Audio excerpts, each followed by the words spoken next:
Welcome again to Mornings with Richard Cross on SuperTalk Mississippi. Thanks for spending part of your morning with us. Happy to welcome the Secretary of State of the state of Mississippi, Michael Watson. He joins us on the phone this morning. Mr. Secretary, good morning to you. Morning, my friend. How are you today? Doing well. Really appreciate some of your time. An interesting op-ed that you wrote. You can read it on supertalk.fm. Got it out there in some other places. And you wrote in part, Secretary Watson, while electing the country's next commander-in-chief is momentous, selecting the right leaders to govern Mississippi's communities is paramount. The government closest to the people is vitally important to maintain transparency, accessibility, and efficient and cost-effective local government. Citizens must engage in the upcoming municipal elections. You've heard it said often, and I guess I've said it often as well, that all politics are local. That is absolutely evident as we move toward these municipal elections with primaries just around the corner. Talk to us a little bit more about the importance in your mind of the local elections. Yeah, Richard, and look, you get excited about the presidential race, and rightfully so. It's really important for the future of our country, as well as how the federal government and state governments interact. That said, when you think about government and what can impact you much more quickly than anything else, it is your local government. When we think about our policemen, our firemen, when we think about driving our kids to school and there's a big pothole that the government won't fix, that's the mayor and the aldermen or the council members, depending on where you are. Those are the ones, the things that really matter to day-to-day life. And that's where those decisions are made at the local level when it comes to those issues. So I think people need to understand, it is vitally important to think about state elections and federal elections.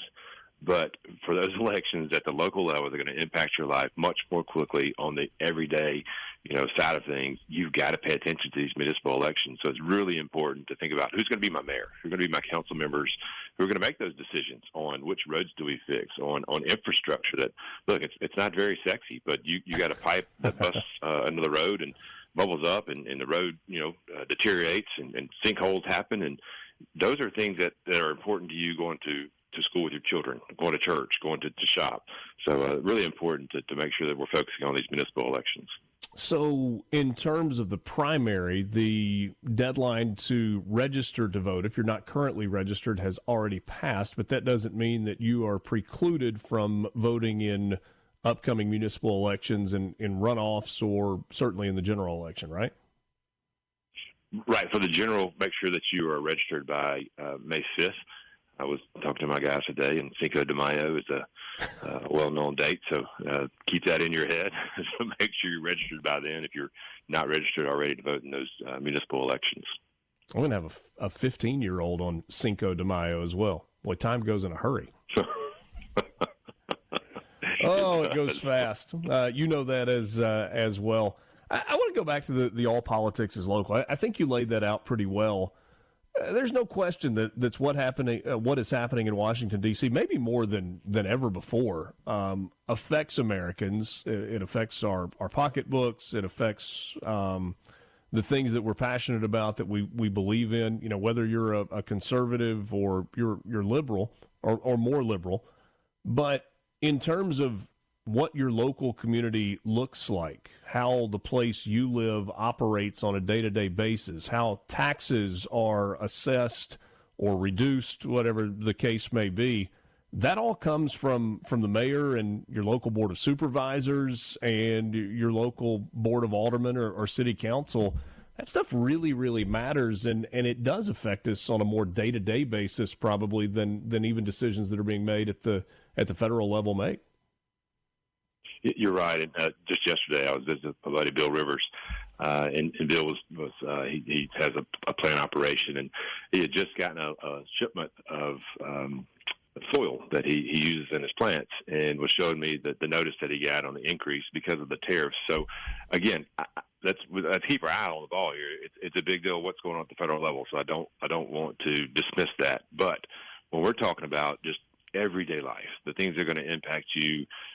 Again, we talk about our policemen, our firemen. If you're in a community that you don't feel quite safe, at the end of the day, that really goes to municipal leadership. Are your mayor and your council member or alderman, are they doing the right thing, getting the resources that your local police need? Are they making sure that your firefighters have the resources that they need? So if something happens, God forbid, they can respond in a quick fashion. It's those little things that we sometimes tend to just take for granted, Richard, that really at the end of the day are the things that are so much more important than something that may be happening at the federal level. These are things that are going to impact your children, your families. Again, we go back to roads and bridges, local communities, and drainage, infrastructure, garbage collection. The things that if they don't go right, you're going to notice them tomorrow. Those are the things, again, that we've got to focus on to make sure that we understand who are making those decisions. And one of the things that we try to do at the Secretary of State's office through our Elections 101 campaign, Liz Johnson and her team have done a great job. Kyle Kirkpatrick, our elections guy, really is trying to make people understand who's responsible for what. And I think taking that from just elections in that space over to municipal government, what are they responsible for? And when you research that and understand, oh, wait a minute, these are the decisions that everyday life are going to impact me. And those are the ones that you got to pay attention to. And again, sometimes we just get googly-eyed for the presidential election, and it's very important. I'm not taking away from that. But let's remember, these everyday decisions that are going to impact your lives, at the local level are so very important. And this is not a micro message. This is basically the entire state of Mississippi. But most every city and town in the state is going to be dealing with municipal elections in the coming months. That's right. And look, and it starts there. A lot of times we think about kind of, if you look at it like athletics, the farm system, many times you see your local level elected officials start to move up the ranks. So it's like the farm system there. So you want to make sure that you've got good people that are in the system that are eventually maybe moving up to do bigger and better things. And it starts everywhere. And I talk about accountability so much, Richard, you know that. But it is at every level. And so if your mayor has done a great job, then, maybe he or she deserves a second term or third term, whatever the number is. If your council members have made some bad decisions, it's time for them to go home. So make sure we're paying attention. And we get excited about elections. We forget about the hard part of holding them accountable. This is your opportunity to hold them accountable. You got things that are not going in the right direction in your city. You need to replace your leadership. So this is your opportunity to get that local level voice in. There has been a significant amount of debate and fanfare, we'll call it that, related to a couple of bills related to elections and early voting in the state of Mississippi. You and I have talked about early voting in the past, and I think your stance has been that your preference would be for all of the voting to happen by paper ballot with voter ID on Election Day, but you also recognize that some of the winds were changing as it pertained to early voting. What is your take on the back and forth with regard to early voting, the insertion that the governor had? Inserting himself into that debate, particularly with Senator Jeremy England, and some of the back and forth about that bill. Richard, I'm reading a book right now on high road leadership, so I'm going to leave that the governor sees alone. So on elections, we look at a couple of things with elections. Come on, it's not good radio, as you well know. As you well know, my preference is Election Day is something that's important. We talk about the community getting excited. We just honored poll workers who have served for 50 or more years in the state. There were 8 of them there. And to talk to them, to see their community members come in and cast their ballots, and a chance to catch up and visit. But I told them that your faces, when they walk in that door, they know it's going to be done right because they're familiar with you. You've been doing this. And just that community spirit that goes along with that on Election Day is just special. And we've got paper verifiable trails across this state now in every county. So when people talk about paper ballots, come to Mississippi. That's how we vote. So, that is my preference. That said, I understand some states have done it well when it comes to early voting. And I know Chairman England is looking at that and has worked on that for a while. I think the Lieutenant Governor has been supportive of that for a long time.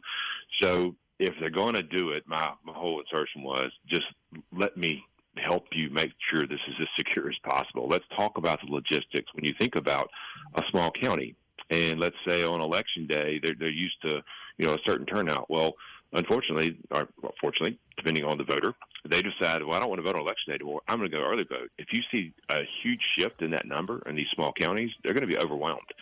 They don't get to stop issuing marriage licenses. They don't get to stop doing the work they have to do with the court system as far as circuit clerks go. They don't get to stop those things. They got to continue doing that. So if they get inundated with people coming in to vote, you're going to jam up these courthouses, and many times maybe it's on a small square, and they're going to jam up traffic on the square. It's just the logistics have to be further diagnosed before you can really get this thing across the finish line. Now, on the House side, my understanding can you hold that thought and let's continue this conversation in just a second? Of course, we'll do. Michael Watson, Secretary of State. We'll pick this up on the other side of a quick timeout. This is Mornings with Richard Cross on SuperTalk Mississippi. We'll wrap up the 7 o'clock hour coming up next. We're visiting with the Secretary of State, Michael Watson. So, Mr. Secretary, we were talking about the early voting bills and the debate that we've had in the legislature about that. And you mentioned that, some of the smaller counties with, smaller staffs in the circuit clerk's office, if an early voting bill was in place, could potentially be overwhelmed. Is the counter to that, though, if I think you mentioned marriage license and some of the other things that have to happen there, is the counter to that, though, not that if you've got a smaller circuit clerk's office, they probably aren't overwhelmed with marriage license applications and some of the other day-to-day duties? Are we sure that as they exist, they couldn't handle early voting? Yeah, I mean, that's obviously a counter to it, no doubt. That said, they still have court, they still have other things that sure. Just because it's a small county, they're still going to have things that are going on. Right. But look, again, it may be a lesser of a burden on them as opposed to maybe a larger county, but you've got some that literally have a clerk and 2 deputies. That's 3 people. So, you got a smaller county, lesser population. I completely understand that argument. And we've talked about that. Well, does the state maybe talk about possibly providing for an additional, person during that window, whatever they come up with, if it's 15 days, 12 days, whatever the number is. So there are different ways to handle it. I'm not saying it's not doable. I'm just trying to think about, what are all the possible pitfalls that we need to avoid if we're going to do this. Was this a good piece of legislation, regardless of whether you're for it or against it, in terms of the way the bill was written in the Senate that Chairman England put out and the governor was very much against, and it appears the House is not going to go down this road? Was it good legislation? Was it sound? I think Chairman England is an intelligent individual. I think he's done his homework. Again, I'm coming from a different lens in that I like Election Day. So as far as him putting the work in, there shouldn't be any question of that. He does his homework. He takes time to make sure that he's trying to draft things correctly. The things that I told him last year were a couple things. Number one, again, the logistics piece. Number two, if we're going to do this, then maybe let's do away with some of the mail-in options. And if we're also going to do this, let's do it. Let's take it down from 45 regular absentee voting. Let's take it down from 45 to 30 days. A couple of other things that I wanted to do to further secure elections if we were going to go in this direction. So I would have added some things. That said, again, different. That's why the legislature is a body of folks from all different walks of life that have different ideas about things, and that's how legislation is crafted. Somebody's got to come up with the idea, and then people shoot holes in it and try to make it better. So, look, as far as the question goes, whether or not he prepared and did what he thought was the right thing to do, I don't think anybody can question that. Visiting with Michael Watson just for a couple more minutes, Secretary of State. There are some statewide officials who have been very, very active on the social media channels and have kind of taken some shots at other statewide electeds. You got plans to jump into that fray anytime soon? Richard, I was talking to our co-op youth leadership group last week, and I've done it before. I've said some things on Twitter and sometimes that I probably shouldn't have said, and that doesn't do any of us any good. To that extent, I've reached out to a couple folks and asked them to go to lunch and see if we can repair that relationship, if there is any need to repair it. That said, look, this book is jumping all over my toes about high road leadership, and I think Mississippi deserves better than what they're getting on social media. from time to time, leadership matters. And I don't care if it's on social media or at the Capitol or at a speech or look, we got an issue right now at the legislature where people are mad at each other because, hey, well, his name's on that bill, and I don't like what he said, so I'm going to kill his bill. When the bill itself had great policy, that's not what Mississippi deserves. So we've got to do better in that sense. And look, again, I admit I've done it before, so I'm not innocent. I'm getting better at that. My wife has told me I will be getting better at that. So good clear direction at home. That's always right direction. That's always important. I don't know that you're going to take the bait on this, but as a former legislator who's now in a statewide office and doesn't really have a dog in the fight other than the fact that you're a Mississippian, have you got thoughts on where we are in the tax debate, the tax reform conversation? Richard, I'm going to tell you something.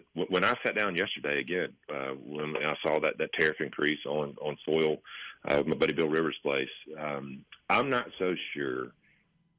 We got to be very careful with this. Yes, do I want to get rid of the income tax? I think that's fantastic. It's a huge selling point when we're talking about people locating their new businesses in different parts of the country. Love it. But we've got to be responsible. And to the extent that we've increased spending the last few years on new programs here and new programs there, I have not seen reciprocal cuts. And if we're not going to be adults and talk about let's cut spending, we better be very careful about how we approach a tax cut. Again, I'm for it. And maybe it happens long term, but if we're not going to be, I get so frustrated, Richard. I'm sorry, I'm on this soapbox. It's all right. We only got 15 seconds till the break. And limited government, but we do not cut spending. We've got to cut spending first. All right, that's Secretary of State Michael Watson. Next time I might ask him about his future, but we don't have time to do that today. Thank you, Mr. Secretary. Thanks, sir. Talk soon. Mornings with Richard Cross, SuperTalk, Mississippi. What did that laugh mean there at the end? We'll be back.